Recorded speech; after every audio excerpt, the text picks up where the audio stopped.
So, para dito sa last example natin, para sa for loop, dito naman meron tayong water intake logger. So, track your hydration for 5 days. So, eto siya ngayon. Ang condition natin, kapag ang glasses mo is greater than equal sa 8, yung hydration status mo ay well hydrated ka.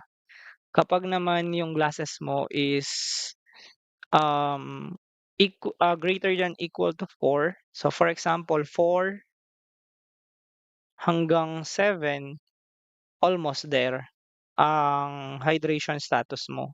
Kapag naman lower than 7, for example, 3 pababa, yan, 3 pababa, drink more water ang ibibigay niya sa'yo. So ito kasing part, 8 pataas yung drinking niya. So again, gagamit din siya ng for loop kagaya nung una, no, na hanggang 5 at mag-i-start siya sa 1. Then dito ipi-print niya lang na enter number of glasses of water per day ang iniinom mo. So ira-run natin yung program. So sabihin natin na uminom siya ng 7. So yung 7 under siya ng almost there. So mapapansin niyo ayan siya. So try naman natin yung 8. So well hydrated ka. Try naman natin yung 3, no? So 3 naman tayo. So drink more. So 3 pababa, try natin 1, drink more siya.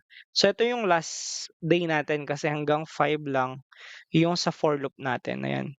Day is less than equal to 5. So lagay natin is 100. So bibigay niya well hydrated ka.